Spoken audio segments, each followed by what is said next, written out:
Hola a todos, mi nombre es Sigali Kipildor, soy bióloga residente en Argentina y estoy muy, pero muy contenta de poder empezar este curso de exploradores con ustedes, en el cual, junto a mis compañeros de Bitwise Project, les proponemos conocer las especies más emblemáticas que se encuentran en las costas de los países de Centroamérica y de Sudamérica. En esta aventura vamos a estar acompañados de nuestro gran amigo marino Luca. Con él vamos a poder explorar las curiosidades de estos animales fantásticos. Espero que les guste este curso que fue hecho con mucho amor. Nuestra primera parada va a ser en las costas de México. En este capítulo vamos a ver a tres especies: la vaquita marina, la tortuga laúd y el lobo marino de Guadalupe. Vamos a poder conocer su descripción, su distribución geográfica, su reproducción, los hábitos de vida que ellos tienen, su estado de conservación y las amenazas que presentan. Finalmente, para cada especie podremos ver los datos curiosos de ellas y finalmente, para cerrar nuestro capítulo, haremos un llamado a la acción. Bueno, comencemos con la vaquita marina. La vaquita marina es el animal es el más pequeño de los cetáceos y es el único mamífero marino endémico de México. Precisamente se encuentra en el Alto Golfo de California. Su distribución abarca una zona muy restringida, la más pequeña que cualquier mamífero marino. Estamos hablando de aproximadamente 4.000 kilómetros cuadrados. Principalmente habita en aguas superficiales, claras, cálidas y a una distancia de la costa muy pequeña. Estamos hablando alrededor de unos 20 kilómetros y a muy poca profundidad, más o menos entre 11 y 50 metros. Conozcamos un poquito más sobre esta vaquita. ¿Cómo es? Esta vaquita es robusta, su cabeza es redonda y su hocico es corto. Su lomo es de color gris oscuro, a los costados posee una coloración gris clara y el vientre es blanco. Sus características más llamativas son las manchas negras alrededor de los ojos y de los labios, que forman una delgada línea desde la boca hacia las aletas pectorales, las cuales también son negras. La vaquita tiene una longevidad aproximada de 15 años y en general no pesa más de 40 kilogramos. Su reproducción.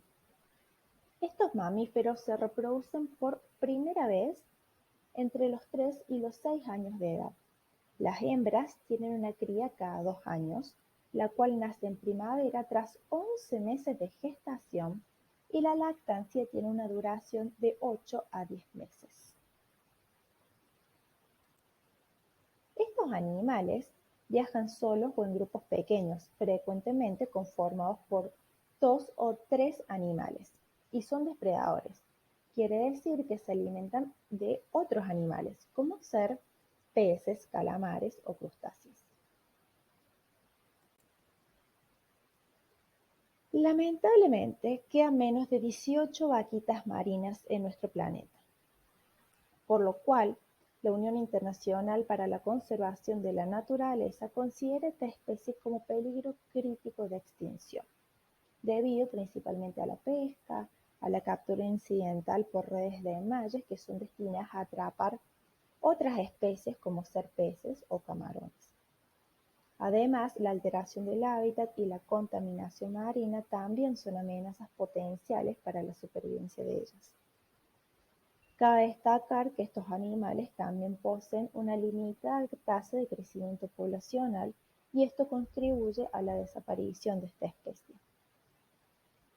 Una de las medidas para la conservación de esta especie fue realizada por el Comité Internacional para la Recuperación de la Vaquita, quien recomendó trasladar a las vaquitas a un santuario protector lo más rápido posible.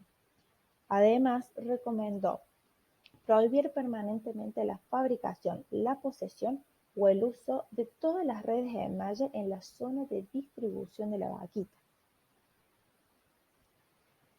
Además, en junio del 2017, el Registro Federal de México declaró ilegal el uso de redes de desmalle y prohibió la pesca nocturna. Sin embargo, la pesca ilegal continúa. Por lo cual es esencial mejorar el cumplimiento y la aplicación de estas normas, ya que la protección, la conservación y la recuperación de la vaquita marina es un asunto de alta prioridad nacional e internacional.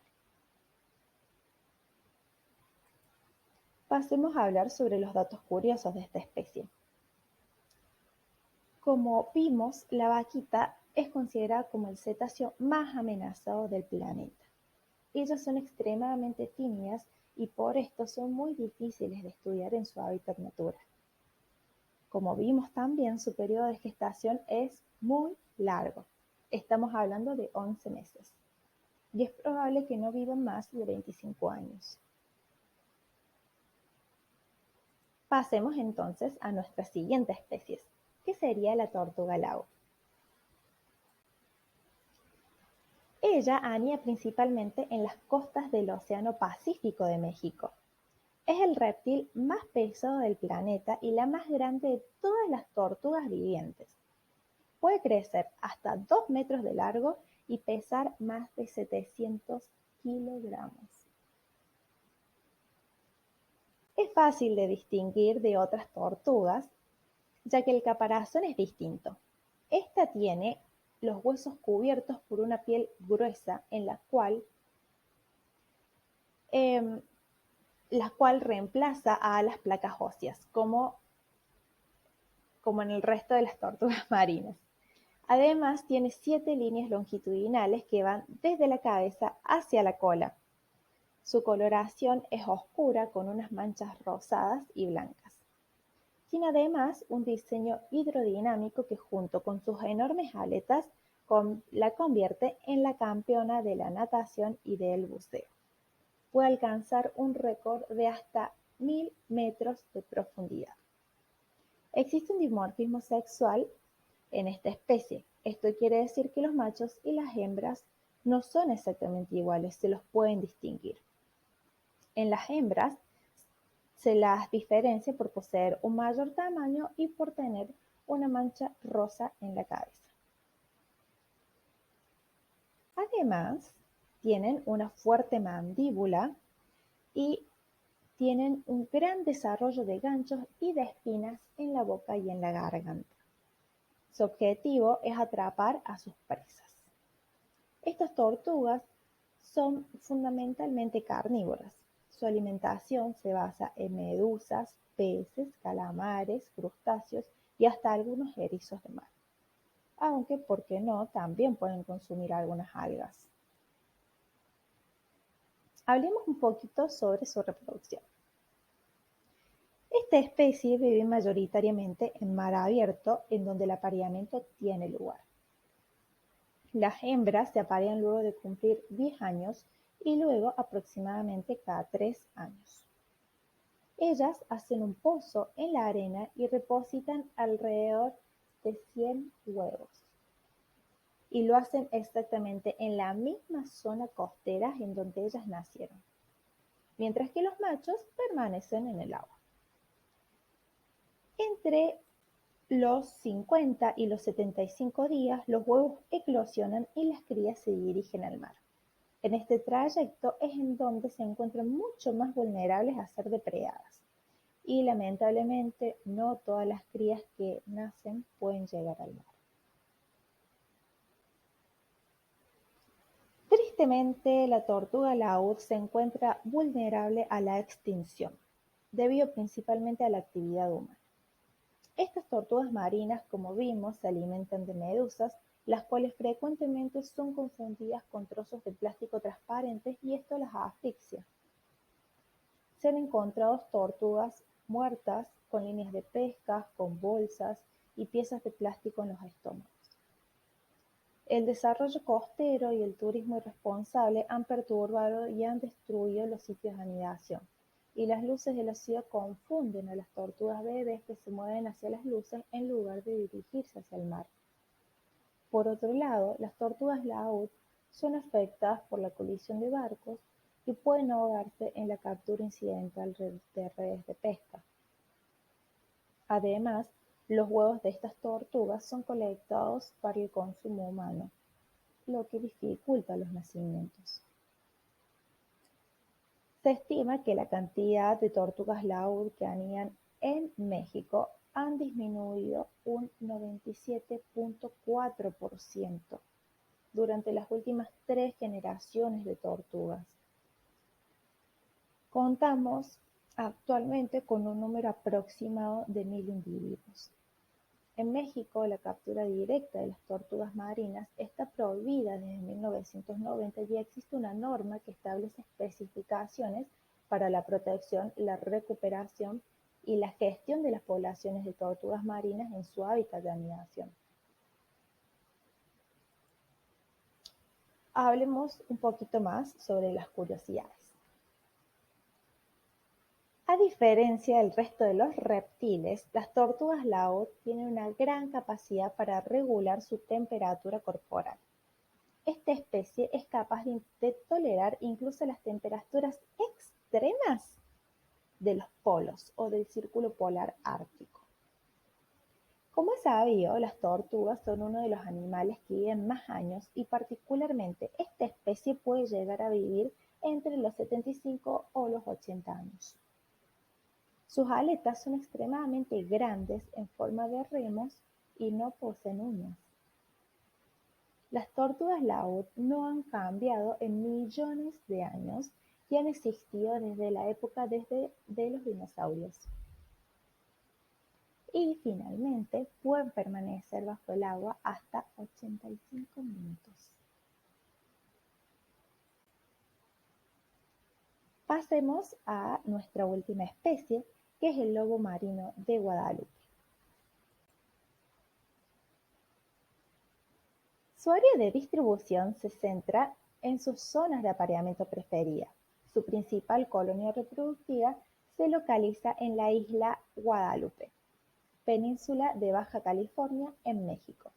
Sin embargo, el archipiélago de San Benito es considerado un área en proceso de recolonización, por lo que se lo considera al lobo marino de Guadalupe una especie endémica de México. Conozcamos un poquito más sobre el lobo marino de Guadalupe. Es un mamífero carnívoro de ambiente marino.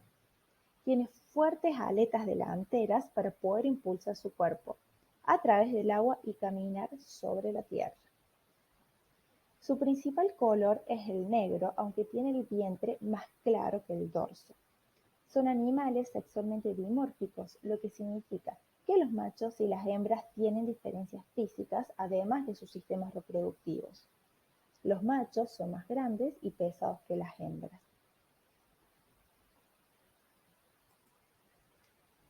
Hablemos de su reproducción. Las hembras alcanzan su madurez sexual a los 3 años, mientras que los machos a los 5. La época de reproducción inicia a mediados de junio y finaliza en agosto. Esta especie es poligínica. ¿Qué quiere decir esto? Que no forma una única pareja, sino que hay un territorio que es definido y se encuentra un macho dominante, el cual se aparea hasta con 12 hembras. Y esto puede variar en cada temporada reproductiva. Las hembras llegan a estos territorios a principios de junio y ya están listas para dar a luz a las crías de la temporada anterior. Y luego de un par de semanas van a volver a aparearse. De los siguientes 8 a 11 meses aproximadamente, se van a dedicar a amamantar al cachorro recién nacido hasta que esté listo para comer alimentos sólidos. Mientras tanto, las hembras van a dividir su tiempo para alimentarse en las cercanías de la isla y para cuidar y amamantar a la cría. Lo contrario ocurre con los machos, quienes van a abandonar la colonia una vez que termina esta temporada reproductiva. Comportamiento. Habitan en la interfaz de ecosistemas marinos y terrestres, ya que se alimentan en aguas costeras de una diversidad alta de presas, tales como peces, cefalópodos, crustáceos e incluso el krill, pero descansan y se reproducen en áreas terrestres. Los lobos marinos de Guadalupe fueron cazados extensamente por su pelaje durante el siglo XIX. Se creía que estaban extintos hasta que se detectó un pequeño grupo de 14 individuos en 1954 en México. Ahora estos están protegidos legalmente por los Estados Unidos y por México en toda su área de distribución y se ha recuperado una población aproximada de 20.000 animales. Hoy, la Unión Internacional para la Conservación de la Naturaleza los clasifica como una especie en preocupación menor. Pero a medida que las poblaciones crecen constantemente, van a ir recuperándose cada vez más. No obstante, hay que prestar atención porque también tienen amenazas que son debidas principalmente a la actividad humana, como ser la contaminación del medio marino por los combustibles, la introducción a las islas de especies exóticas o patógenos también. Y además el incremento de la temperatura superficial del mar en ciertas épocas del año genera un efecto en la disponibilidad de presas que ellos consumen.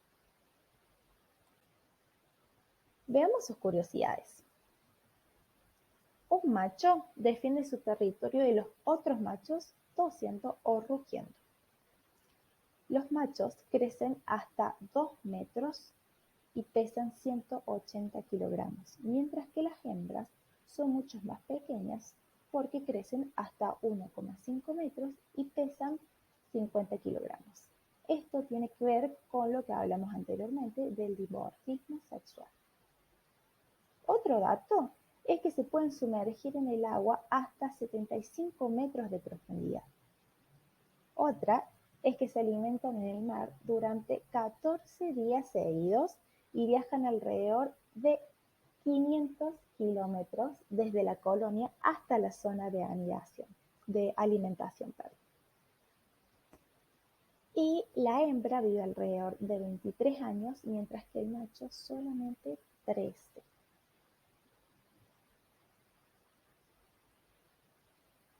Para finalizar, como les había dicho, vamos a hacer un llamado a la acción. Como hemos visto, la contaminación por plástico es uno de los factores que perjudican directamente a la biodiversidad de los mares. Hay mucho por hacer por parte de los gobiernos y los grandes tomadores de decisiones. Sin embargo, cada uno de nosotros, con nuestros hábitos, podemos contribuir a frenar la contaminación. Esto se puede lograr reduciendo al máximo el uso de plástico, sustituyéndolo, por ejemplo, por botellas descartables, por termos que sean reutilizables, por bolsas de tela en lugar de aquellas bolsas de plástico. Utilizar cubiertos que llevemos de nuestras casas en vez de utilizar cubiertos descartables. Y otra medida podría ser dejar de tomar bebidas con sorbetes. Hay otras iniciativas para frenar la contaminación, como ser levantar los residuos que nosotros mismos generamos al final de un día de playa, o bien colaborar con organizaciones que ayuden a limpiar estas playas. Los invito a ustedes a pensar sobre otras alternativas que podríamos realizar para reemplazar el plástico por algunos elementos que sean más amigables para nuestros mares y para nuestros océanos. Espero que les haya gustado mucho este primer capítulo y nos vamos a ver en los siguientes.